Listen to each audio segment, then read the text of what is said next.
Alors en fait, pendant le mondial, il y a plusieurs compétitions. Il y a eu un championnat de France qui s'est terminé hier.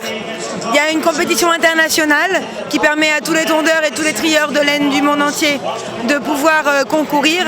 Et puis il y a une catégorie championnat du monde où là, seuls les candidats sélectionnés en équipe nationale peuvent concourir. Donc là, on est en pleine finale des compétitions internationales où il y a tous les tondeurs et tous les trieurs de laine du monde entier. En tout, on est à près de 330 compétiteurs.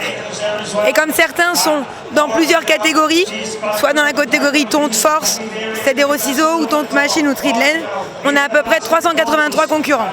Donc il y a la tonte machine, tondeuse électrique que l'on connaît très bien.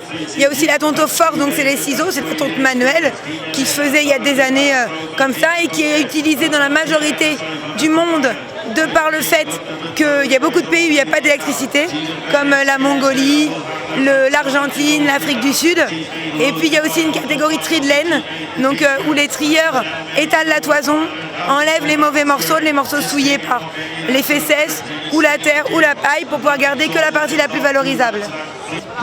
Donc on a à peu près 300 à 400 bénévoles par jour, donc, et ce sur 4 jours.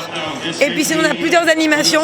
Tout d'abord un pôle animal, une vraie vitrine de l'élevage avec toutes les races d'animaux qu'il y a, d'espèces et de races bien sûr, qu'il y a en France.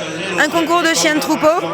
Il y a aussi toute la partie exposition avec la mise en avant de la laine, du cuir avec des artisans qui sont présents. Et puis on a aussi une animation autour de la laine avec une exposition d'objets d'art. Et bien sûr la musique avec des bandas, de la déambulation et des concerts le soir. Donc moi je suis membre du bureau de l'association. Ça fait un peu plus de 3 ans qu'on travaille à cet événement parce qu'on a dû mettre 1 an pour pouvoir travailler au dépôt de la candidature que l'on a obtenue. Et depuis ça fait 2 ans et demi qu'on travaille à la mise en place vraiment de la manifestation. Donc on est très fiers d'en être arrivé là, d'avoir autant en plus de monde. C'est signe d'un succès aussi, donc c'est très satisfaisant. Et puis pour l'avenir, je dirais qu'il va falloir trouver de nouveaux projets pour pouvoir continuer à avancer et à se remplir de plein de choses.